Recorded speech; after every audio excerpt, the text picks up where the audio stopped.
Hey everyone, welcome back to the channel.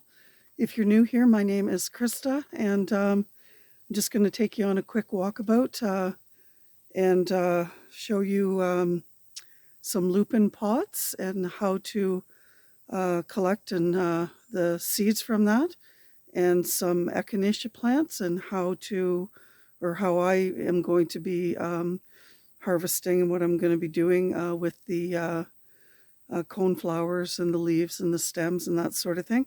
So let me just spin you around and let's go for a walk. I'm going to grab my hat because it's really got a haircut yesterday, and it never looks the same the day later. So I'm going to throw a hat on because I can barely see in the sun here today. So let me spin you around. All right, let's head on over here. Oh, before I forget, this is a mixture of yeast fertilizer that I actually got to get it out of the sun here. But before I do that, this is a mixture of yeast fertilizer that I just did up probably about 30 minutes ago. And I don't know, it's got about a cup of water in there, warm water. And then I added 1 tablespoon of dry active yeast and 1 tablespoon of white sugar. Some people use brown sugar, whatever, cane sugar, whatever. The sugar and the yeast activate together and it starts to foam up like you see here. And then after a while it'll start to die down. We're supposed to get some rain here today. So I'm going to see what happens because I have other things going on. And I like to let this set for at least, let's actually take it out of the sunshine here. I'm going to go put it over here, just down underneath the wheelbarrow, and I'll pick it up when I come back. Stay there. Okay, so I like to let it set 24 hours before I use it.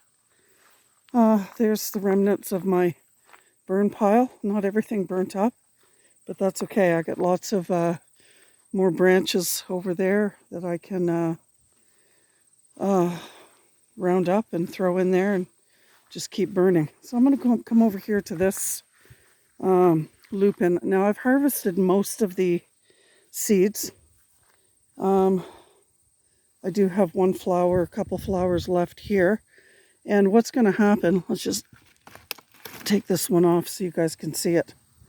All these pods have already opened and burst, except for these 3. See if I can do this while I'm holding the tripod. Probably not. Pull one off, and I'm just going to toss this down on the ground for now. Hopefully I'll remember it later, but there's so many seed pods that have opened. And as soon as the seed pod opens, it bursts open and then the seeds fall to the ground. So I'm going to have all kinds of, no, I'm not going to really be able to open this. Oh, maybe. Let me just see if I can get it open. Nope, it's not going to work. It's not dried out enough. But anyway, I cut, as you can see here, I've cut all of the, that used to be a flower.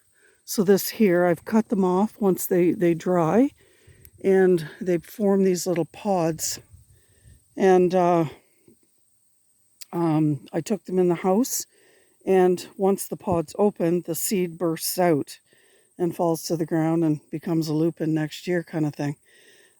Before I forget to tell you, I started talking about the yeast fertilizer and then I forgot. But since we're here by the raised garden beds, 2 weeks ago I did give these pepper plants a yeast fertilizer. And this plant right here in front of me did have a flower on it. There was a bloom right there. And then you can see some more blooms. Some of them are faded. Some of them are just starting. And I wanted to continue with the yeast fertilizer this year to help my peppers and tomatoes in particular, to help them set their flowers and so that they could set fruit. And recently I was watching a video this morning from Allie. She did a video where she's doing her yeast fertilizer experiment for the very same reason. I made a suggestion to her because she's having difficulty having the flowers set, and obviously you need flowers before you get fruit. And I made a suggestion, so she's doing examples. So go check out her channel, guys, and see how her experiment comes along. Just like everybody that's been doing experiments. One of my co-hosts, Adrienne at Hamilton Homestead, she's done some yeast fertilizers, and I'm coming over here to the other lupins. Okay, so these ones I did forget to grab, and anyway, before I forget, I get off on these topics. Adrienne is doing a definitely using yeast fertilizer in her gardens this year, so go check out her channel. She's a co-host for the Yeast Fertilizer collaboration. Anybody can join it. Just let me know, like tag me, I guess, my name, use my name, and if you want to go in the Yeast Fertilizer collaboration, then just do hashtag Yeast Fertilizer, and you'll show up in that, and other people can find you as well. So the other person, excuse me, that I forgot to mention, we're looking at the potato patch here, guys, which I haven't got to yet to rake and see if there's any loose potatoes left or whatever. It's just another job. And yesterday I was in town and didn't get to it. So I'm just going to take this off, and inside here. So anyway, I started to mention that it's been over a month ago now that Catherine from Catherine Evans' channel in the UK did her own yeast fertilizer, and I apologize, Catherine, for not giving you a shout out. So basically what I'm doing here is I'm opening up this pod, and hopefully I don't lose the seed that's in here. I'm going to try and get it in my hand. Anyway, Catherine had done a yeast fertilizer experiment, and she had some success with it. So please go check out her channel. I'll also put links to the channels in the description for anybody to see. So here we go. I've opened it up. There are the seeds inside this pod for the lupin, and that's how you would collect them. So you want to get these seed pods before they burst open. So I'm going to stick this one in my pocket because, you know, they'll grow wherever they fall, right? So, yeah. Anyway, thank you, ladies, for taking part in the yeast fertilizer collaboration. I appreciate that. And also Angel is also a co-host. She's been super busy with her 2 jobs and whatnot that she's working. And yeah. So my neighbor up the road had given me 3 plants, and one of those plants died that I planted last year, but this one has finally bloomed, and I have no clue what it is. I'll have to take a picture of it, I guess, and there's some app that I can download, I suppose, but maybe you guys know what this flower is, what this plant is, and yeah. Anyway, it obviously needs some support in this windy section. The tomatoes over here seem to be doing okay. They're growing at least, but I've lost some. So moving over to the 3rd plant that my neighbor had given me, lo and behold, look at this. It is an Echinacea. It's a coneflower. It just started blooming, I don't know, like maybe 4 days ago or something. So you can see here what I've done. I've snipped off some of the flowers already. I didn't want to take them all because, as you can see, the bees absolutely love it, right? So a couple of these fell off as well, the young blooms, before they turn into a flower. And I harvested some of the leaves. I know it looks pretty scraggly. I had to tie it up because the wind was just wreaking havoc with it. And anyway, I tied it up because it was laying down on the ground. And so basically what I'm going to do is I'm going to make an Echinacea tincture for this fall. And I'm going to be using, I've harvested a lot of the leaves. I'll be using the stem, and I'll be using the flower itself. And for a stronger Echinacea tincture, you're supposed to use the roots of the plant.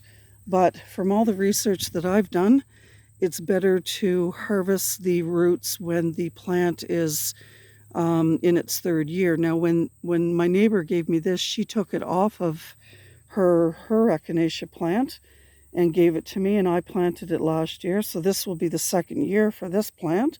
So next year I should be able to get some of the root from it, and yeah, and have a stronger Echinacea than what I'm going to be having this year. But I'm okay because, making I guess a weaker tincture.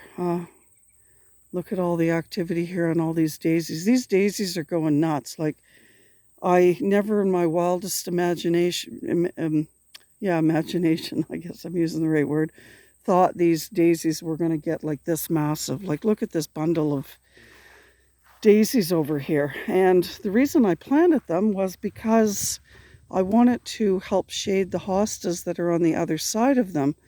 But the problem with that is that they take a long time for them to grow, like when they do come up in the spring. And by that time, the sun is so hot here that, like, a lot of the hosta leaves, as you can tell by this one, it's pretty burnt, right? And yeah, anyway. The other thing I wanted to show you before, no, I'll talk about that in a different video. But yeah, these need to be relocated. They're just taking over everywhere, and they're mass producing, and I really don't want this many daisies here, right? So I'm going to relocate those somewhere. And over here is the Echinacea, the coneflower that I planted, that I bought from the store, and I planted them this year, I guess, and they're doing okay. Excuse me, my apologies, guys. They're doing okay, and hopefully I will get some blooms from them. I hope I will this year, but if not, I guess they'll come up in their second year next year and give me some blooms. So I'm not sure if they'll even bloom this year, but thankfully the surprise from my neighbor was awesome, so I was able to harvest some of that. I'm going to finish off this video just showing you the garlic, and typically when the bottom 4 leaves here have turned, brown and whatnot, which would mean like it's still got this leaf and that one left to go. This one should be brown because those two. But anyway, the reason I'm showing them to you is because all the tips are brown. And that's another, so, maybe I have 3 leaves on the bottom that have all browned, but all the tips on all of these garlic are all browned. And it's time to come out, and we're supposed to get some rain, and I would rather take them out now before it rains on them. That's what we're going to be doing. So I'm going to end this video, and thank you very much for coming along. Thank you again for taking part, ladies, in the collaboration. And I'm going to go get my bench and a container to collect these garlic in, and join me on the next video when we talk about that. So take care wherever you might be in the world, day or night, and thanks for joining me today. Bye for now.